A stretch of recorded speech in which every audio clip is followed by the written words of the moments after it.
Yogena chittasya padena vacham malam sharirasya cha vaidyakena yopakaruttam parvaram muninam padanjalim pranchaliranatosmi stuve padanjalim vyasam shankaram cha munitrayam kartra sutrasya bhashyasya kramat vivaranasya cha. We were discussing the 47th sutra last time, I think last session. Prayatna Shaithilya Ananta Samapatibhyam. Of course, before that we discussed Sthiram Sukham Asana. Sthira Sukham Asana. That means, what is asana? We already described. So you find in any yoga, any book dealing with yoga, or any tradition related to meditation or spiritual practice, you find one is expected to sit straight with the body, the spinal cord, the neck, and the head in straight line. This is the external posture. Now here we should remember, this is part of the Ashtanga Yoga. This is necessary at the beginning of one spiritual journey, especially when you practice pranayama, pratyahara, and dharana. This physical posture is essential. Now, one question will arise, and frequently people do ask these questions. Is it necessary that one should always sit like that? All spiritual seekers should be sitting and standing in that physical posture. Then where do you place a Ramana Maharshi? You can see his posture, very relaxed posture with a smile. And you can find similar postures if you watch the pictures, the photos of the great Vedantins, great monks. So they are so relaxed. So we should remember, this posture is important only from the standpoint of the spiritual disciplines that we practice involving asana, pranayama, and pratyahara, and dharana.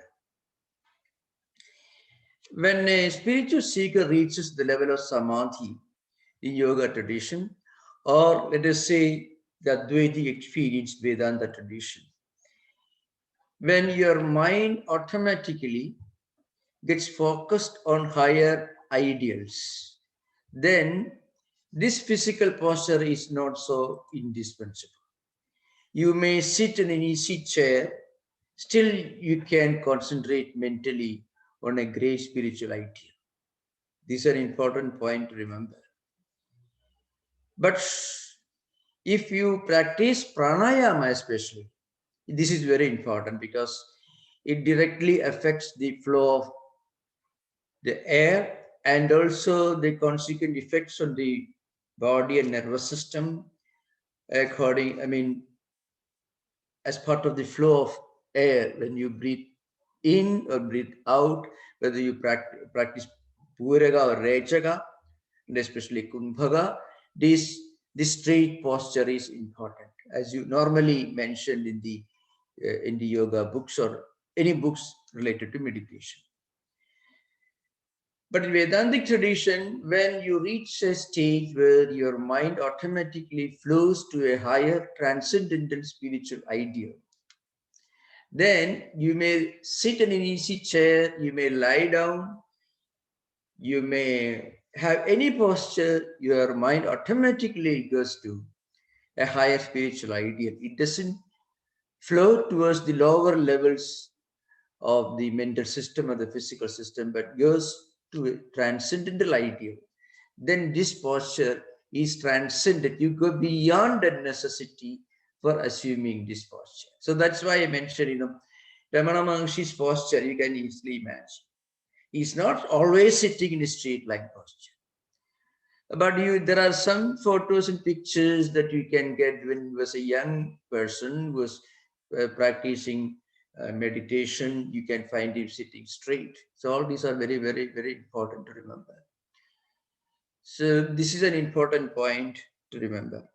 That's why one important qualification is mentioned here.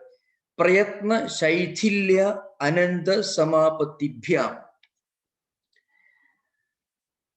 Prayatna Shaithilya means, see, um, when you have to take up an intense work, there is labor, when there is something forced, labored, then what happens, it means that you are not really acquired mastery over that. Suppose you have to write a poem and you work hard and write a poem. I don't think your poem will be worth reading. If you work hard, struggle, and with great effort you write a short story, it won't be a great classic. You are able to write a great poem or a compose music or whatever it is, when that music captures you, possesses. When the poem possesses, when, let us say, in Hindu monotheistic tradition, when goddess Saraswati captures you by the throat, then the goddess of learning expresses and manifests through you, then only a great classic is born. But you work hard, you hammer, work hard, labor, and write something. It may be passable. There are people ready to tolerate it, but nobody would be inspired by it. So that's an important point to remember. I mean, prayatna saithilya means the absence of labor or effort is a characteristic of mastery in anything, so to speak.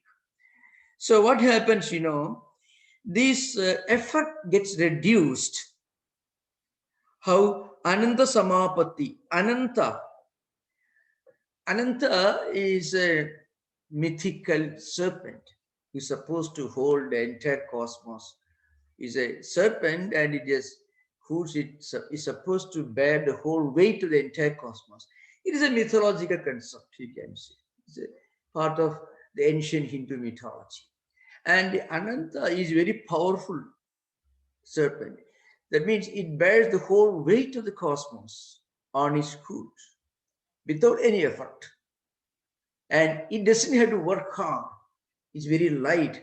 The entire cosmos, or let's say the earth, sits on its hood, and it doesn't feel any effort, any labor. It's perfectly sthira sukham, means you can bear that weight for a long time with perfect relaxation.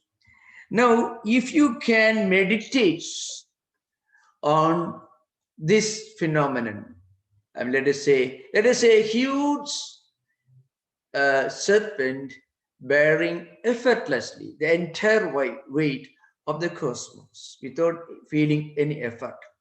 You can visualize or meditate. Then what happens, it's easy for you to acquire this state of steadiness and relaxation, even when you are practicing meditation, dharana or dhyana. So that's the idea behind. So Patanjali has taken this concept from Hindu mythology. Of course, there are many mythologies which will link Patanjali himself to Ananda. Is an incarnation of Ananda. There are many stories. I'm not going to those areas which you can read.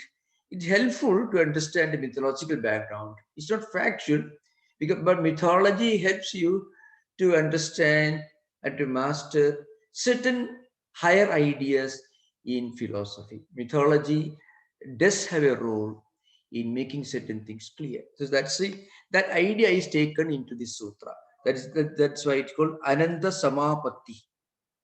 I mean, this sometimes called this Sankarshana, the god of Sankarshana.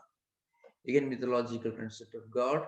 which can bear, it has got 1000 heads and it can bear the entire weight of the entire cosmos. That's the idea behind. That means one should be able to sit without any feeling that you have a body. I mean, one should be able to sit and still not feel the presence or the existence of his or her body. Because when you feel you have a body, when you're sitting, it means your mind is taken away from the focus of meditation and it flows through towards the body, which should not happen. One should, one should be able to transcend body consciousness or the awareness of the body. So you can find that yet there are certain statements in the commentaries. Yet no paramat siddhyati asanam means the point is, so when you have a lot of effort, it's likely that you feel a lot of effort, shaking of the body, feeling the existence of the body, slight pain. Maybe if an ant bites you, you feel the pain.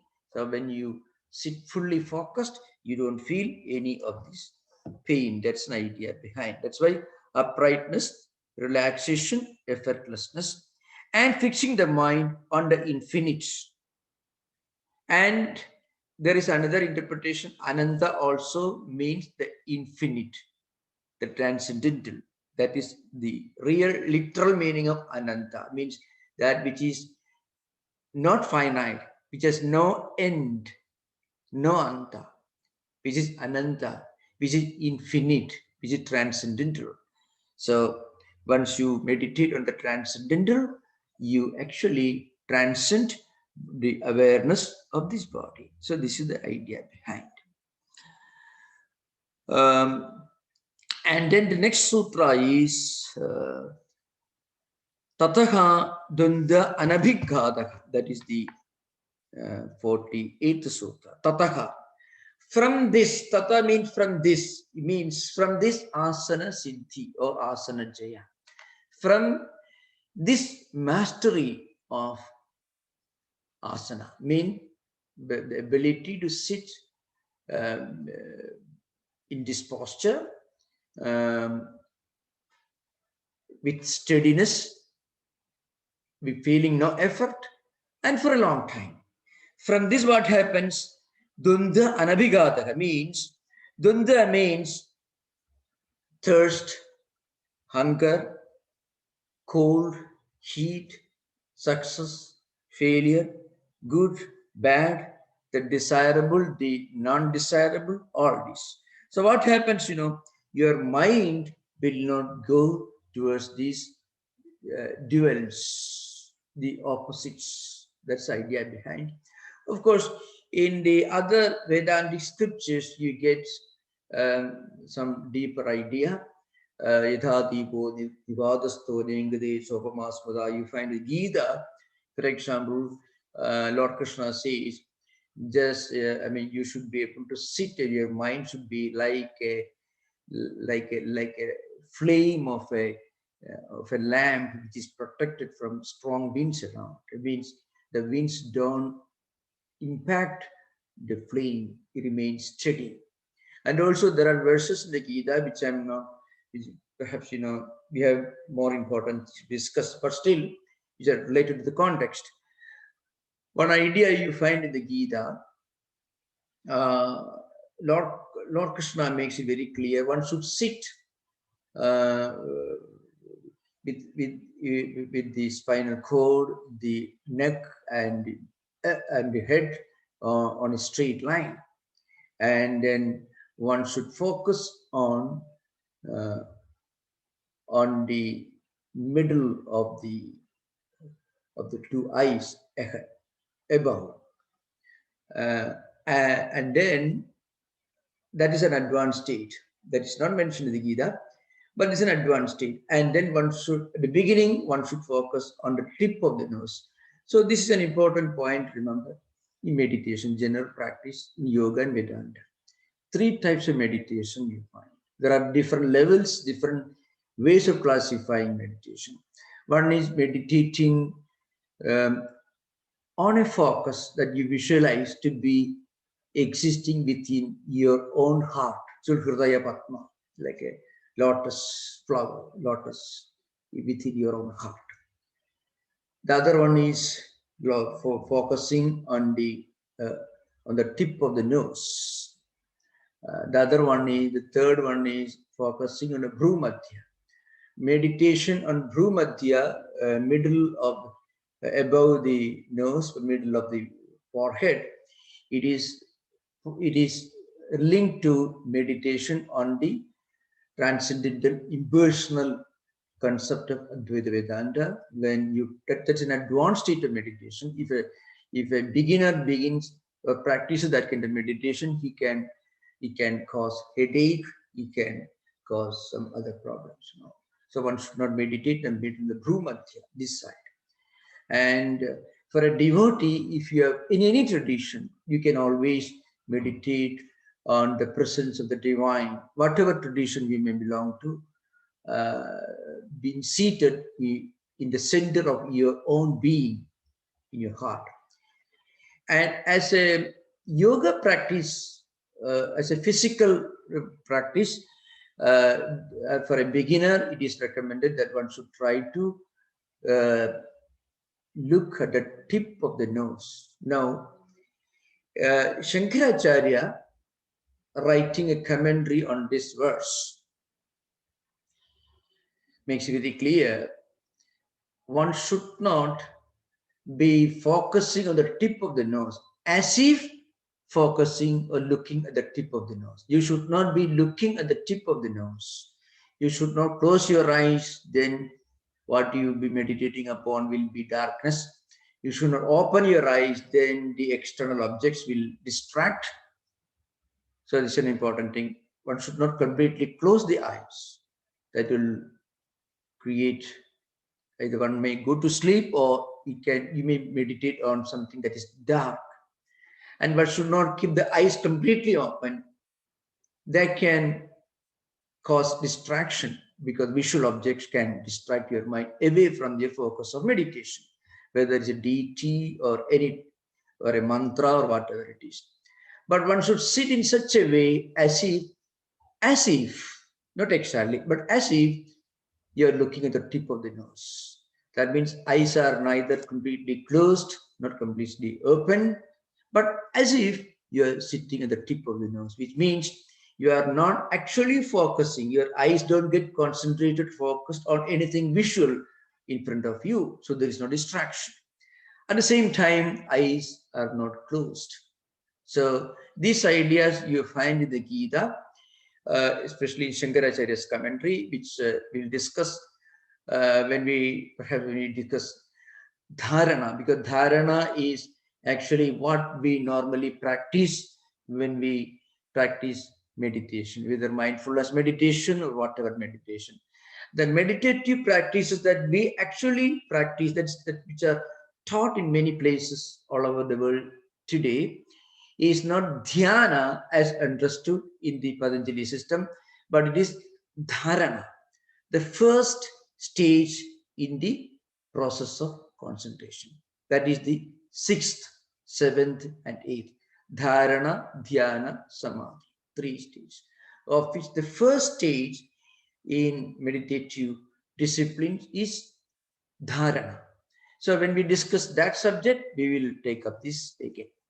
So right now, coming back to the subject, if you can visualize, let us say, this huge mythological serpent bearing the entire weight of the cosmos without any effort, without feeling the weight of the cosmos or the earth that it is bearing. Now, remember, this is only a mythological concept. Patanjali wrote these sutras maybe 4th century BC. So he has taken his imageries, his comparisons, his allegories from the mythological books which are popular during his time. That's why the word is used, Ananta Samapatti. It can have two interpretations. Ananta in Sanskrit means the infinite. You meditate on the infinite. That's one possibility, one possible interpretation. The other interpretation, you think, you visualize this huge, mighty being that is bearing the weight of the entire cosmos without any effort. So if you do that, you'll be able to sit like that without feeling any pain. Any forced effort to meditation, to practice meditation, can be risky, can create headache, can create nervous tension. I've seen this happening in our own temple. Not long ago, before the pandemic, some very wonderful people who are very devoted, total strangers whom I have not met, were sitting there as the whole muscles, bulging muscles, full of effort. They're struggling to keep themselves straight and focused. With the effort, the painful struggle can be clearly seen on the face, the expression. That is not healthy, that can create conflicts, so that should be avoided. It should be relaxed, effortless, natural way. So one can think of, a spiritual seeker can read some higher books that he may like, so he or she may like, listen to some wonderful spiritual music, soothing music, can think of something higher and sublime, and then prepare the mind and get the mind relaxed, bring the mind into a state of total relaxation, and then start practicing all these meditation. It will be easy and it will be healthier for the mind. That's all. So that's why, then what happens, Dvandva anabhigata means then you won't be impacted, you won't be affected by whether there's a wound in the body, whether you have not had food, you didn't have your lunch, or you feel thirsty, thirst, hunger, all these things can be avoided if a person gets established in this asana. It's called asana siddhi or mastery in asana practice. That's the idea behind. So that's the significance of this 48th sutra. The next sutras, of course, we'll discuss that. One is Tasmin Sati Shwasa Prashwasayohu Gadi Vichedaha Pranayama. So pranayama is described here. It's a very, very important subject here. Tasmin Sati. That means when you get established in this asana siddhi, when you are already mastered in this asana posture, then Shwasa Prashwasa Yoho. So you have to remember, Shwasa means Prashwasa. That means Shwasa actually means bringing the air within. Prashwasa means breathing out. And then Gadi Vicheda means you breathe in and you keep the breath within. It's called retention. So let us say it's called Puraga. Puraga means inhaling, breathing in. Rejaga means exhaling. That is prashwasa. That is, so shwasa means breathing in, inhaling. Rejaga means exhaling or prashwasa. And then gati vicheda. The moment of the breath is vicheda. It is stopped, broken. How? It means kumbha. That is the meaning of gati vicheda. So these are three types of pranayamas mentioned here, and later Patanjali will take up the fourth one in the 51st sutra. Now let us discuss this subject.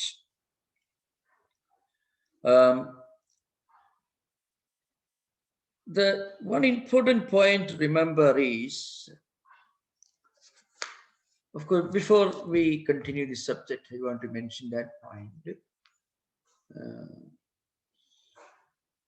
If a spiritual seeker, not even a spiritual seeker, you may be, one need not necessarily be interested in spiritual life, but if he may be interested in yoga asana, if he practices minimum your pranayama, let us say just breathing in swasa and praswasa, breathing out, exhaling, there is no risk in that if he does it only in a very moderate way. If the same person, on the other hand, this general principle, if he practices retention, is called kumbhaga. There are two types of kumbhagas. One is anta kumbhaga, where you breathe in and then stop breathing out. The breath is, that means you inhale and you don't exhale, keeping the breath within, is called anta kumbhaga. And you breathe out and don't breathe in, it's called bahikumbha. So anyway, any kind of retention can be risky and dangerous unless a person follows certain rules and regulations in food, in what he eats and drinks, and also his associations, and also his general discipline of life. This is very, very important. On the other hand, you find in many places this is taught, but not for not but they are specifically meant, asked not to practice for long. I mean, just minimum 4 or something like that. Then there is no risk, because retention of the breath within actually generates heat if you do it too much. The danger is if a person listens to some lectures and then some YouTube and then becomes enthusiastic about practicing this pranayama, and then when he does it for a few days, any kind of pranayama, if you do for a long time, it can generate heat and energy, and this energy will express itself in the form of extreme enthusiasm. You get energized, so I shall do more of this. That can be risky. That can lead to trouble.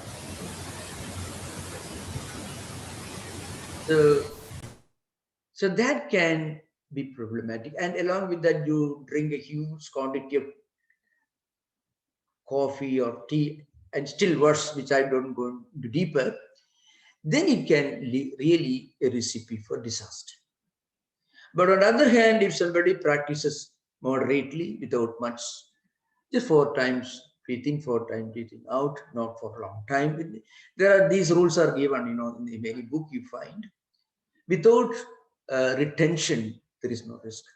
Retention can be risky and problematic because it can, according to certain books and traditions, it hyperactivates or over energizes certain nervous systems, and that's why you feel extreme energy and enthusiasm, which sometimes can manifest in the form of, can take the form of extreme talkativeness, extreme, sometimes it can lead to manic manifestations of energy, which can be led by the opposite, polar opposites, which I'm not going to discuss right now.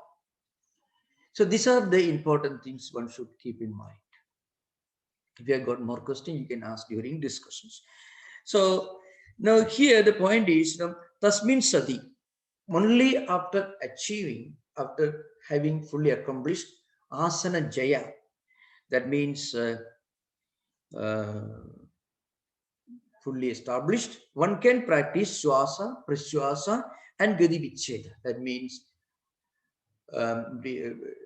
puraga, rechaga, and kumbhaga.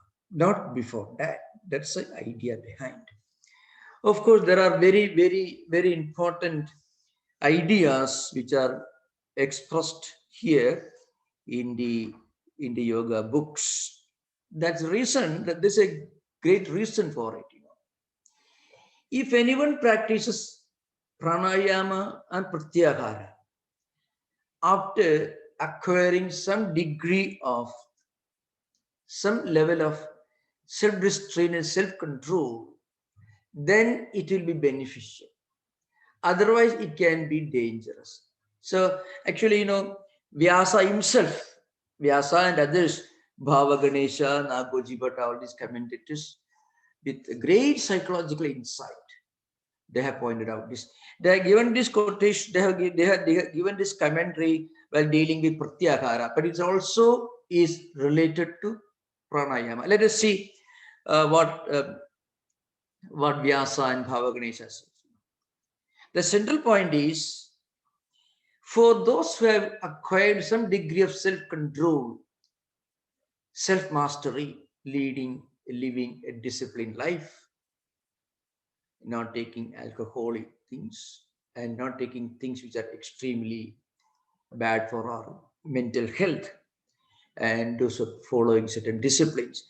For such people, what happens, um, your senses will follow the mind.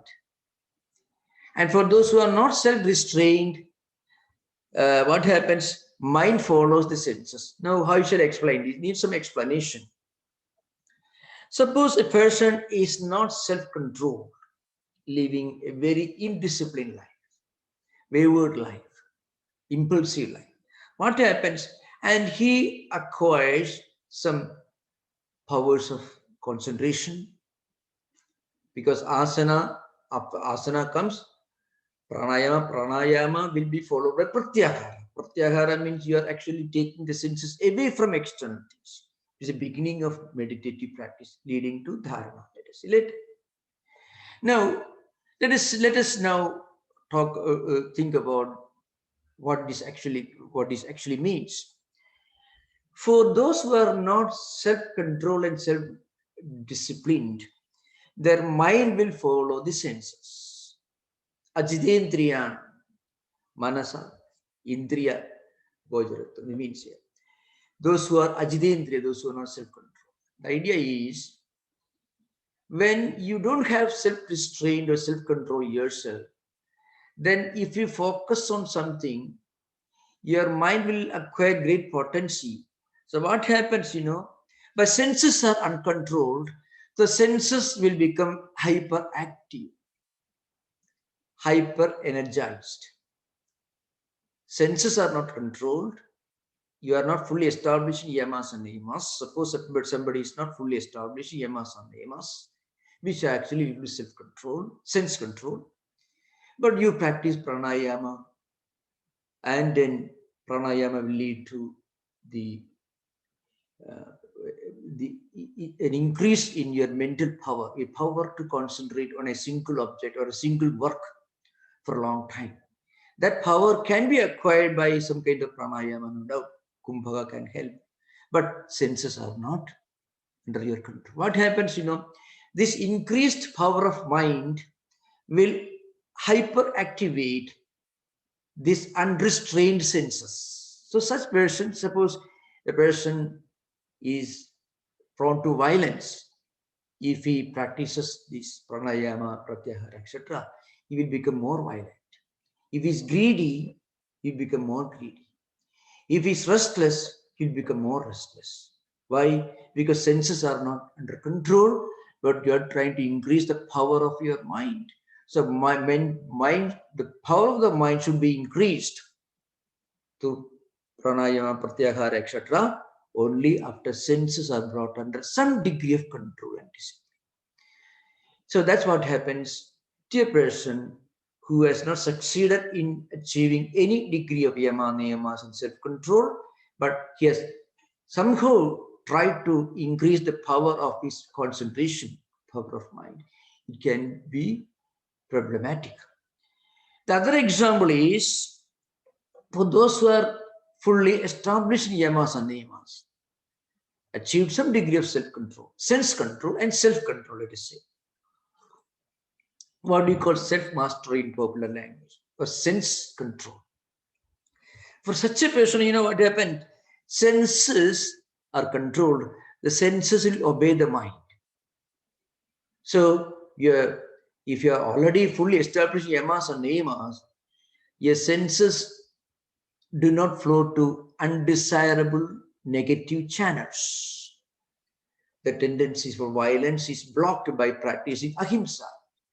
The tendency to tell lies is blocked by practicing satya. The tendency for greed is blocked by asteya naparigraha. Like that it happens. Purity of mind is increased by practicing Isha Pranidhana and Swadhyaya and so on. So what happens, because senses are already within control. Such senses will act like obedient servants of mind. Your mind will become your friend. Otherwise, mind will become your enemy if you are not fully established in sense control at the beginning before taking up the task of increasing power of concentration through pranayama, etc. In fact, Vyasa has got a very graphic, very interesting way of explaining this. So I shall read Vyasa's bhashya here.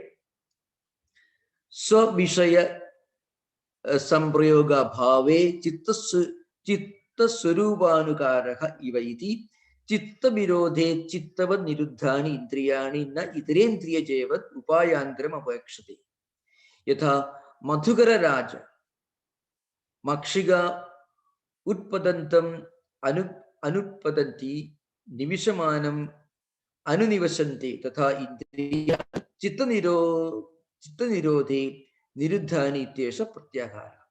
This is actually a commentary on Pratyahara, but is relevant at this stage itself. When you take up pranayama. Pranayama is the first direct step towards increasing power of the mind. That's now the idea is now, and there is an imagery given here. Just as bees follow the course of the queen bee and rests when the queen bee rests, so when the mind stops, the senses also stop their activities. What happens, when the senses are already controlled or brought under some degree of control through yama, niyamas, then the senses which are compared to the ordinary bees. Ordinary bees follow the instruction of the queen bee. That's it. The example is taken from the world of bees. The queen bee, whatever she does, the rest of the bees will follow if the senses are under control. That's the idea behind it. If mind is ready for increasing its power and power of concentration, its higher mental faculties, then before that, you must have already controlled the senses. Then the senses will obey the mind. Otherwise, it's by like queen bee following so many other bees, which doesn't happen in the world of bees. What happens is, if mind follows the senses, there is disaster. If the senses follow the mind, there is yoga, there is peace of mind, there is tranquility. So that's the idea behind. So I have just quoted this because this is an important sutra even in the context of pranayama. Now, in the 50th sutra, there is again a continuation of this discussion on pranayama, which we are going to discuss now. Bahya abhendara stambha vrittihi deshakala sankhyaabhiki paridrushto dirgha sukshmaha. So, this pranayama is now being explained. Sapranayama. This pranayama, bahya abhendara stambha vritti. Bahya vritti, abhendara vritti, and stambha vritti means. This is already discussed here. Bahya vritti, it means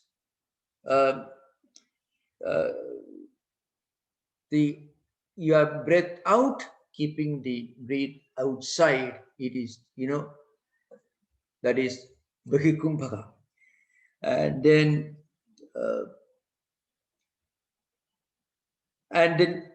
Abhyantara vritti, you breathe in and keep it there. Stambha vritti. Stambha vritti actually neither breathing in nor breathing out, but keeping the breath in whatever state it is. That is called stambha vritti. That means Uraga, Rejaga, and Kumbhaka. These ideas are behind. So, Bahya means So again, I shall explain. Bahya means stopping breath after exhaling. Bahya kumbhaka. Stopping breath after exhalation. That's Bahya kumbhaka. Abhyantara kumbha means stopping a breath after inhaling. That's called Andhara kumbha or Anta kumbha. Stambha means neither external nor internal uh, kumbha, but in between, when the breath is stopped suddenly by a single effort. It's called Sagrata Prayatna, like Vyasa says.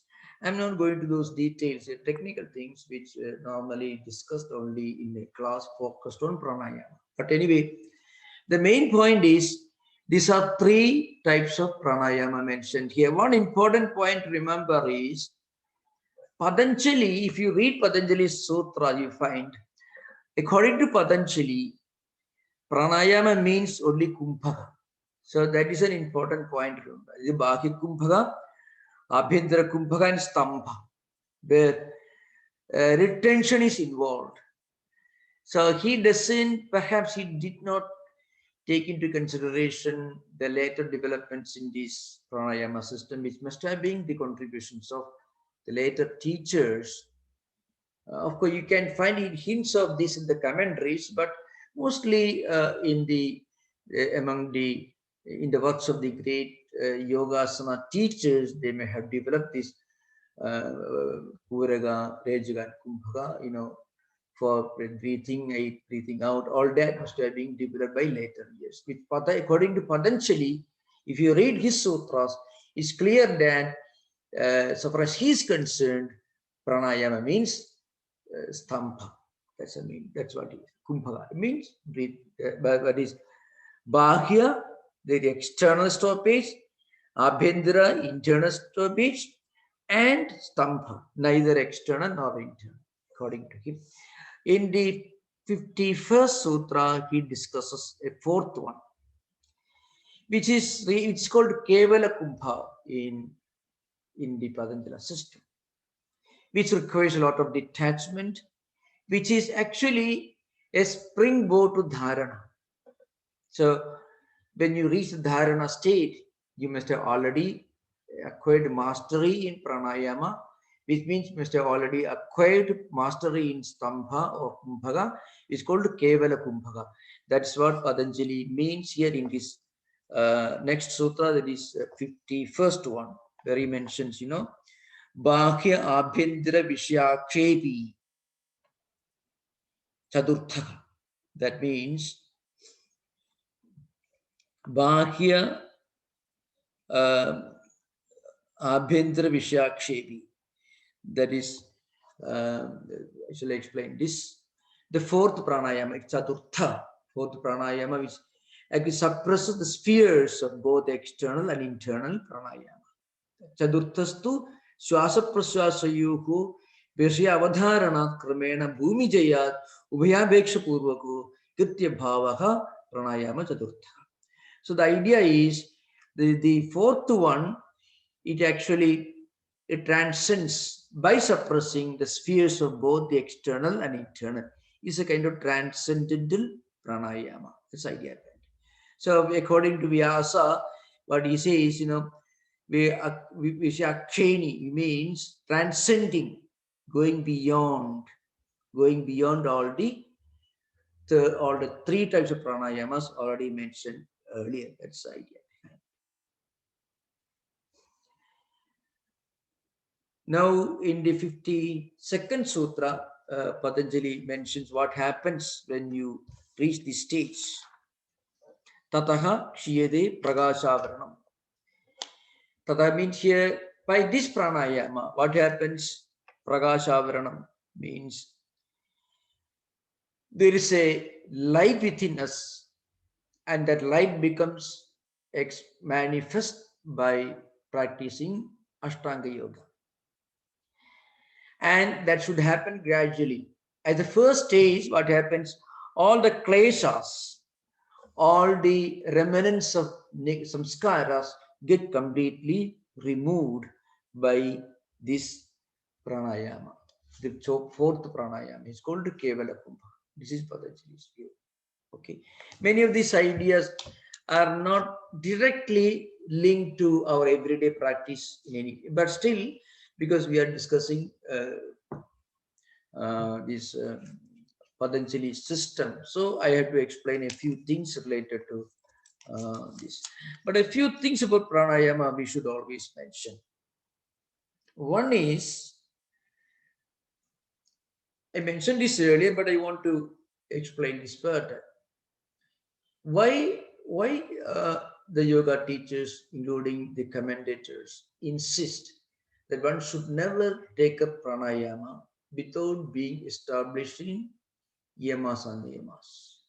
That is one subject. Second subject is why Patanjali doesn't consider Uraga and Rejaga as part of pranayama. Maybe in those days, that's the only way we can understand. In those days, it was a common practice, Puraga and Rejaga, which is actually part of any meditative process in Hinduism and Buddhism, and also in the puja rituals, worship rituals. It is an integral part of every kind of worship, this pranayama. That's why he specifically doesn't mention Puraga and Rejaga here. He speaks only about Stambha or Kumbha in this context. So that's why he says any kind of retention can lead to negative effect if the practitioner has not already succeeded in restraining his senses to some extent. Of course, according to strict rules, you should have completely acquired a mastery of yamas and niyamas. Because practice of yamas and niyamas blocks the door opening to negative channels. Now, what are the doors opening to negative channels? I already hinted just now. A normal human being is under the control of his samskaras, his vrittis, his vasanas, his impressions, his habits, and so on, acquired in innumerable life cycles. Pranayama, pratyahara, dharana will shake the entire lake. So our human personality can be compared to a lake. There are so many layers in that lake. There is some pure water on the surface, but below there are many layers, dust, bacteria, and so on. When you practice pranayama, especially kumbha, stambha is mentioned here. It's called stambha vritti here. What happens? It's just like taking a huge pole, a stick, and you stir this lake. A lot of undesirable things will come to the surface. Now, all these should be filtered out of the lake, of the water. How do you filter out? Through the practice of yamas and niyamas. So if a person practices yamas and niyamas properly, he'll be completely free from our natural human impulses, which express themselves in so many different ways, in the form of violent tendencies, greed, a desire for possessing things that do not belong to us, and a kind of recklessness, crude impulses, tendencies, which not necessarily coming from this life, but previous life cycles. And they may overflow and they may create problems. That's why it mentioned Ajidendriya, those who are not acquired mastery yamas and niyamas. If the person practices pranayama, what happens? The senses are still outside control, out of control. But mind becomes strong. So these crude tendencies can become strong if you practice some kind of forced meditation. So remember, I am not discouraging meditative practice, not at all. We are only talking here about the high level, high profile pranayama practices, not normal pranayama which normally taught in many places. That's good for health, good for peace of mind. When you practice at the moderate level, it is certainly good. Here we are talking when Patanjali talks, you remember he's like a mighty big teacher sitting above some far distant remote world. So he's actually laying down these rules which we are discussing. So what he means here is that before we take up extremely complicated and highly complex, intense pranayama practices, one should take care to be established in some of these important disciplines. That's the only implication here. Now you can ask questions. I believe many of these ideas can be made more clear during the interaction. You are most welcome to ask questions. We should remember, no, nobody is discouraging the practice of pranayama or anything, not at all. I'm just trying to explain to you that Patanjali says, according to Patanjali, highly complicated and formal pranayama practices should be taken up, keeping in mind the importance of certain important disciplines called yamas and niyamas. That's the only purpose behind this. That's most welcome questions. Swamiji, I had one question. Yeah. So in verse 50, you commented on the Bahya Abhyantara Stambha Vritti. But there's Oh, another yeah. Yeah. Desha Kala Sankhya Bhi Oh, I shall Paridrishto explain. Dudhirga Sukshma that you didn't comment on, Swamiji. Yeah. Oh, okay. Very good. You just explained to me. Now, Bahya Abhyantara Stambha Vritti Deshakala Sankhyavi Paridrishtaha Dirgha Sukshma. Now, this pranayama has got an external manifestation, Bahya, an internal manifestation, Abhyantara, and then retention, Stambhavritti. Now, when it is practiced, when you observe, when you analyze, according to space and time, desha means space, time means kala, and number, sankhya. Then it has got this dirgha and sukshma. What it means is it becomes of long duration, that is dirgha, or it can be subtle. Subtle here means sakhalu ayamevam abhyasto dirgha sukshma. That means it can be for a long time you can practice, or it can be practiced in a subtle manner. So when a person gets established in the practice of this pranayama, at one stage it takes a subtle form. It becomes, according to some commentators, subtle pranayama means natural pranayama. It's called effortless pranayama. Those who become established in this, they'll be able to regulate the breathing in a systematic manner, and that leads to purity of mind, tranquility of mind. That's the idea behind.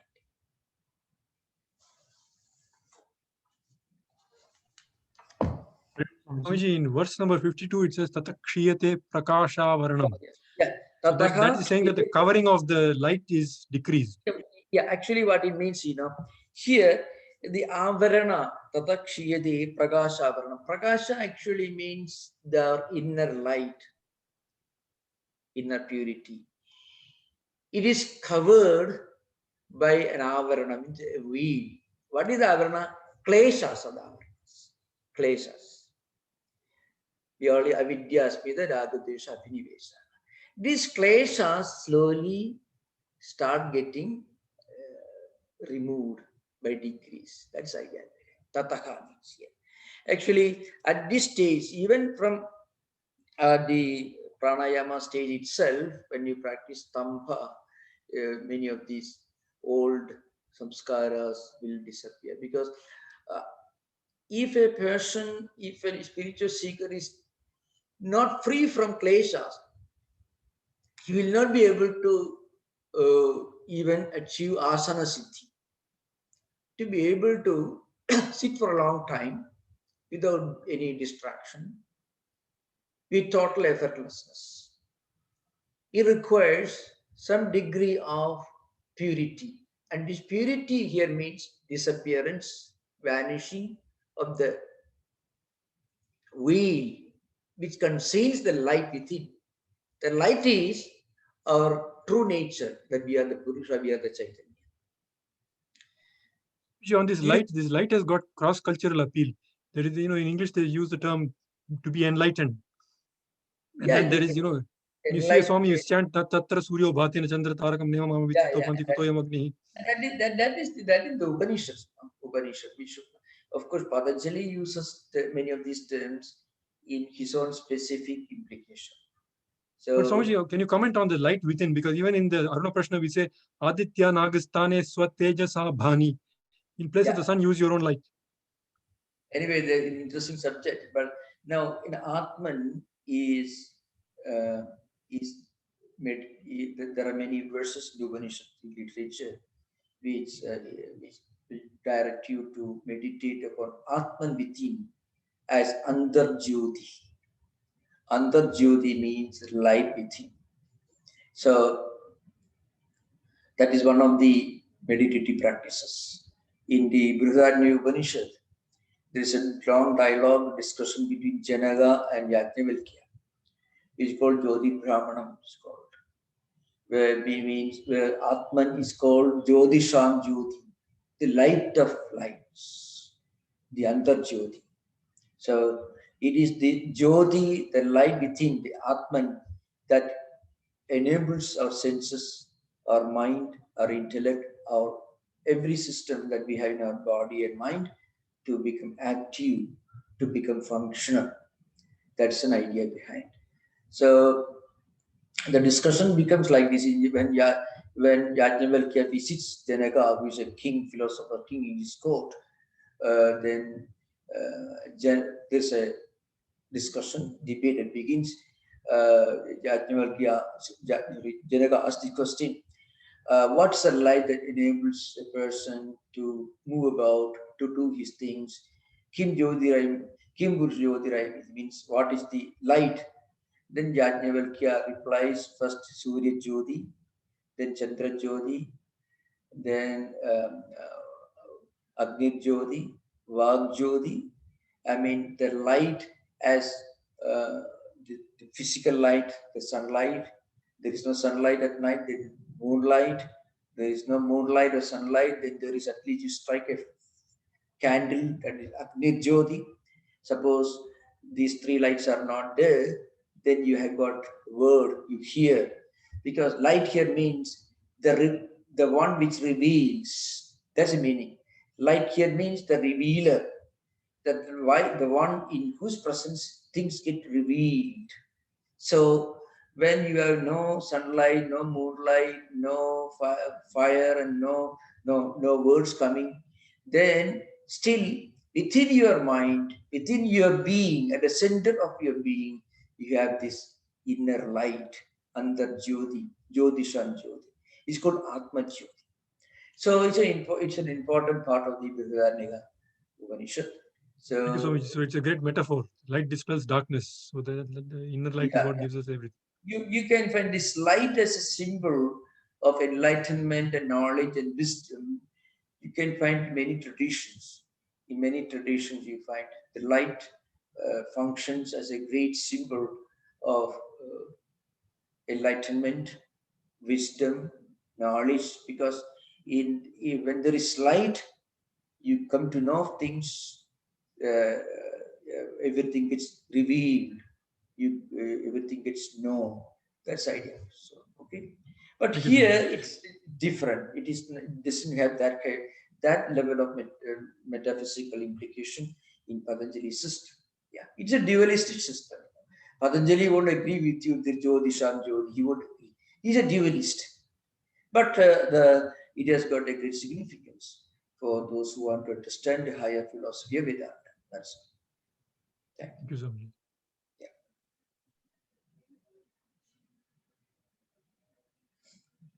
I should remind you again, I was never discouraged. I was never discouraging anyone in this pranayama or anything. What I mean to say, one should remember Patanjali's understanding of pranayama is different from what we normally understand in popular books published these days, which are being following the the books like the well-known books like Heranda Samhita, Hatha Yoga Pratipika, all these books deal with different postures, and along with that, they have the great sages must have developed elaborate techniques involving different practices in pranayama system, which belong to the post Patanjali period, which we don't find mentioned in the Patanjali Yoga Sutras. That's idea. Yogi, please ask your question. Pranam Maharaj. The 50th sutra, there is Dirgha Sukshma. Yeah. Vivekananda translated it as long or short. Yeah. Another translation says it's spacious and subtle. How should we interpret that? Yeah, you mean Swamiji? Yeah, Swami Vivekananda is long and subtle. And another one, eh? He has long or short. Long and Either long or short. That is Swami short. Vivekananda translation. Yeah. Page 121. Yeah. I don't have the book with me, but Swamiji, I think Swamiji was following Vyasa's commentary. And there are other writers who must have followed other commentators. Minor differences will be there. Maybe Sukshma or short. Sukshma can be called short, actually subtly shorter than gross, that is long or bigger in that sense. So that translation doesn't seem to be very different one from the other. I don't think so. Should it be or and or and? It could be, yeah. It could be, yeah. It could be. Dirgha Sukshma, both. Yeah, of course. I can explain a few things. You see, you can find certain words here. The desha kala. Desha, it could mean this prana should be focused on certain parts of the body, or kala could mean it could lead. It could imply that amount of time for which you should be kept you should retain the prana. That could be, and then so that can be the kala can mean the amount of time, amount of in modern time you may say minutes or whatever it is, for which the breath should be retained, either inner or outer. And the desha could mean in ancient times, when they used to do pranayama, they used to focus prana on certain parts of the body, visualizing. So when you strongly visualize, when you breathe and you visualize the prana focus on certain parts of the body, you can that can affect, if you have a illness or disease, if you focus prana on that part of the body, that illness, that disease can be cured through sankalpa.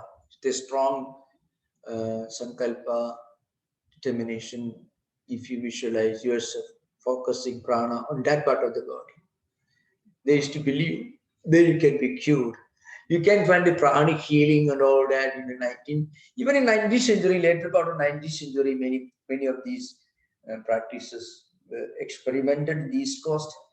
Actually, I normally do not go beyond Patanjali's own system as commented by the traditional commentators. And they're very scientific and psychologically, they're very rational. So that's idea. Swami Vivekananda followed both Vyasa and Bhoja Vritti. Bhoja's interpretation is simple. Swami Vivekananda followed Vyasa and also Bhoja for the most part. Thank you, Maharaj. Neeru, your question, please. Yeah. Hi, Swamiji. You talked about how doing things with a lot of intense effort doesn't lead to good results. For example, you mentioned the poetry example. Could you actually, How? could you slow down your conversation? I'm not Yeah. able to. Mm-hmm. Yeah. So you mentioned at the beginning about how doing things with intense effort sometimes doesn't lead to good outcomes. For example, you talked about poetry, and another example. How should we approach new things that we are not skilled at and that do require lots of intense effort to get good at? Should we just not do them, or how should we get to the point where we can do them without intense effort? That's right. That's right. I was referring to one important aspect in the asana, I mean, describing asana. So prayatna shaithilya means, see, one should be able to sit without feeling any strain, any effort, and for a long time in a state of perfect relaxation. When that ability is mastered, it is called asana siddhi. One have acquired the ability to sit, to practice this asana. Asana only means not the postures, but this particular kind of posture on which we can sit and practice pranayama, pratyahara, dharana, etc. The other following steps. Now, there I mentioned one, I was just giving an example. You see, some of the greatest works, especially in literature, mostly literature, which includes poetry, novels, etc. Now, there you find some of the greatest masterminds. They whatever they wrote became classics, and a classic is born when it contains something that transcends the boundaries of time, country, culture, nationality. Certain great works you remember, they remain sources of inspiration for the whole humanity. Now, and if you observe the personalities, those great masterminds, they achieved all this without much effort, which means they were tools in the hands of a higher transcendental power, and they became vehicles by which these higher creativity was produced. On the other hand, you can find an opposite example. Those who work hard, again struggling hard and explain things and write something. You can find many people who go on writing, and they write a good number of mediocre works, but they don't write a classic. See, a man like Dostoevsky was fully drunk, and he himself did not read what he read. Brothers of Karamazov and Tolstoy. There are many great writers, especially mystic poets, great poets. You find that they became tools in the hands of some higher power. And now those creative works are remembered, they become classics. So actually they did all this without any effort, without any strain. That's the idea behind it. So I was just giving an example. Effortlessness signifies mastery. If you're a great poet, if you're a great musician, then you don't have to struggle very hard to sing well. Anybody for that matter. I'm just giving an example. In any area, effortlessness implies mastery. Asana siddhi here means the ability to sit for a long time in a state of perfect relaxation without any feeling of bodily involvement.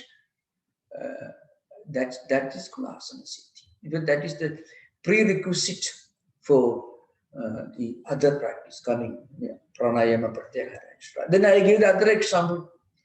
I give the example. One should not get away the impression that every spiritual person should be always sitting like that, ring road straight. I don't mean that.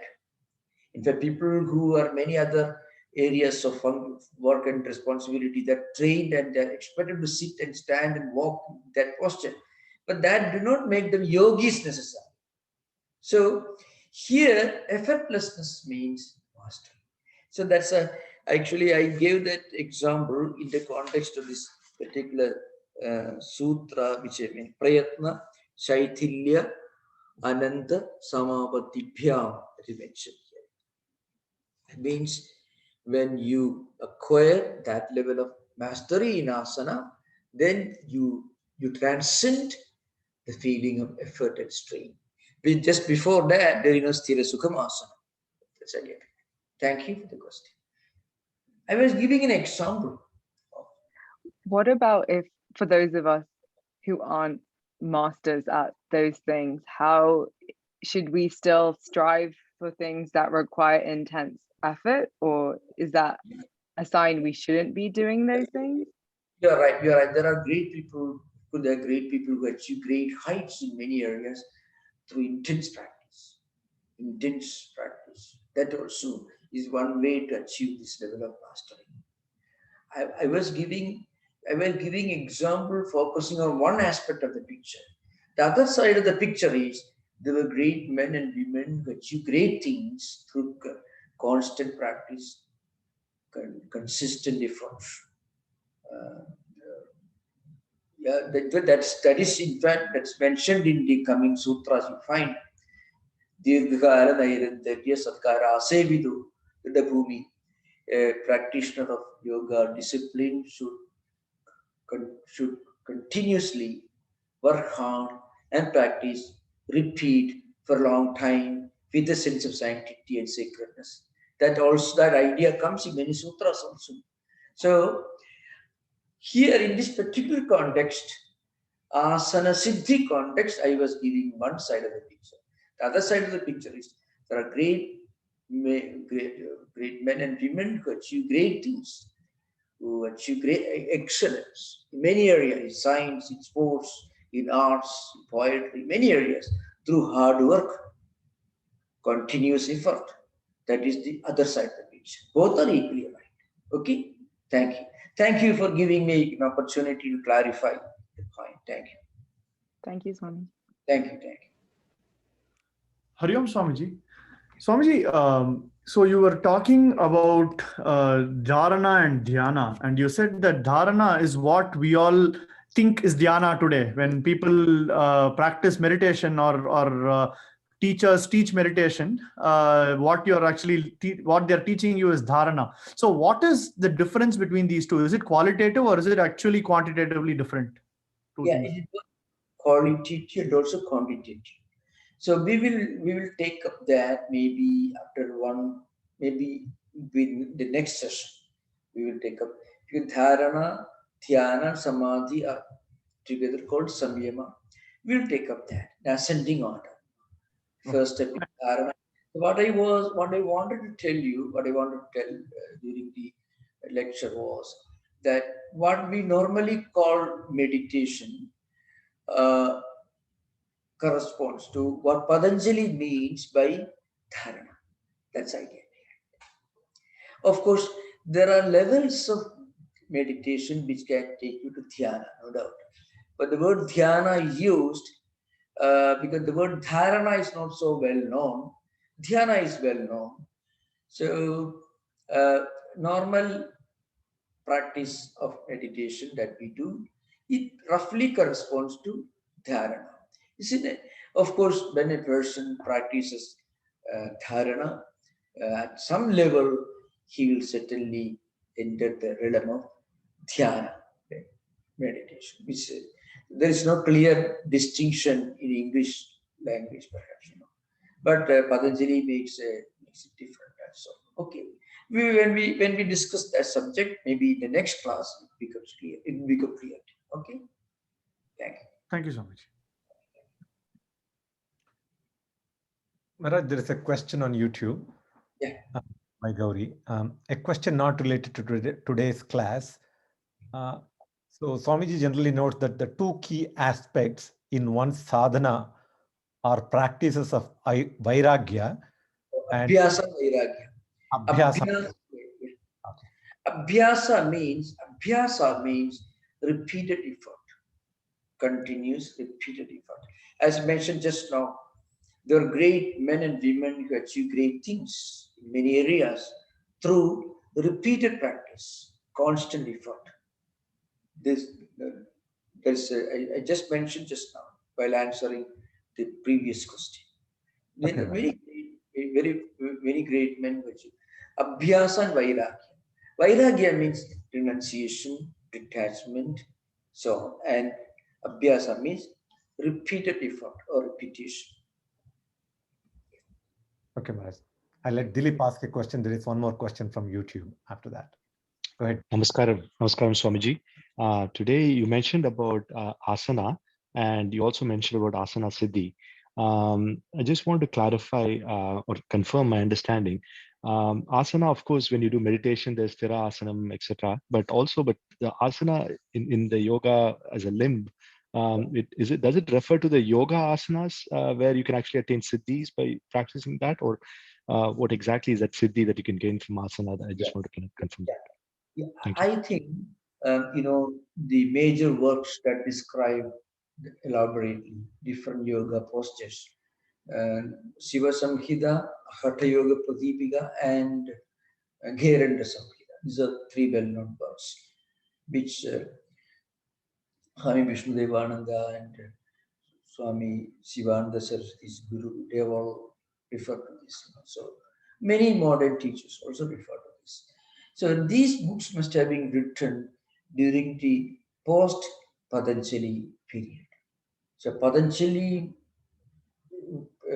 must have started this tradition. Of course, you have to remember, yoga tradition is supposed to be pre-Patanjali, actually. Patanjali is not the originator of what we now call yoga philosophy or yoga spirituality or psychology. I'm talking about the Yoga Sutras. Patanjali codified. There must have been different schools, and Patanjali must be the codifier who put them together in 195 sutras, dividing into 4 chapters, which a number of teachers who came in his lineage must have enriched and reinforced by writing commentaries like Vyasa, Shankara, and then many Vijnana Bhikshu, Vajaspati, and Bhava Ganesha, Nagaji Bhatta, and so on. And even modern time, Bhaswati, Hariharananda, Aranya, so on. And into this century, there are also some books. So what I mean to say, so these Hatha Yoga books must have originated much later, maybe after 14th century. These books I'm talking about, not the practices. Because many of the yoga practices can be found even in Mohenjo-daro relics you find. Indus Valley civilizations, some of the postures, they correspond to yoga postures. In the Ajanta Ellora caves, they belong to 4th or 5th century AD. Buddhist monks, you can find all the yoga postures, sitting Padmasana. Even look at Buddha's own popular image, you find. The Gandhara school of Buddhist art, you find, found in Greece, Afghanistan, belonging to 2nd century, 1st century BC, Buddha's postures, Padmasana, Sustikasana, you find. So Jaina monks also, who was a Jaina Vardhana Mahavira, was a contemporary, elder contemporary of Buddha. Buddhist Jaina monks, their imageries, you can find all yoga postures. So yoga postures which you practice today, not all, but sitting postures must have been very popular for a long time. But these great teachers must have codified, organized all this and put in book form, which eventually became popular. And surprisingly, I think historically speaking, it was Swami Vivekananda's introduction of yogas, Raj Yoga lectures, which actually triggered this interest in Hatha Yoga. People would not have understood what yoga means. Swamiji did not mean by yoga He did not mean yoga postures. Later you find in Divine Society was founded, and the great Swami Sivanandaji, he taught his disciples, became wise for practice. So the Hatha Yoga tradition must be relatively speaking recent, maybe from 15th century onwards. These books must have become popular. Okay. One last question from YouTube, Maharaj. Nanjundas Mumayaji asks, in some Puranas, some sages and devotees meditate in various positions which seem to be not natural. It seems like they're very hard ones and not so comfortable. Yeah, So, yeah, that's true. Actually, there were extreme practitioners during the times, but one of the most well-known and most authentic work, more authentic than Purana, the Gita, Yukta Ahara Viharasya, Yukta Cheshtasya Karmasya, Yukta Sukna Avabodhasya, Yogo Bhavadi Dukha. Yoga here means not yogasana, it means higher spiritual life is not possible without some degree of moderation. So moderation was insisted upon in Buddhism and also in Hinduism. But as you mentioned, you can find many great ascetics who practice this great disciplines. That's true. It may be they may have felt it necessary to punish their senses and body, to put them under control. There have been certain sects, even now there are certain sects which insist on extreme forms of ascetic practices as part of their attempt to discipline their own senses, their own body. They do that, and they have the arguments. Eventually, they may also reach a level of moderation. So, for a beginner, it may be necessary. Sometimes you feel you have to practice some very strong disciplines to put your own mind or your own habits into some kind of a discipline. That must be the background behind this. Jaina monks were well known for extreme asceticism, and also many other Hindu ascetics were well known in ancient times. thank you, Maharaj. So thank you for these questions. Okay, so we will continue next week, hopefully. Om Shanti Shanti Shanti Harihi Om Tat Sat Sri Ramakrishna Arpanamastu.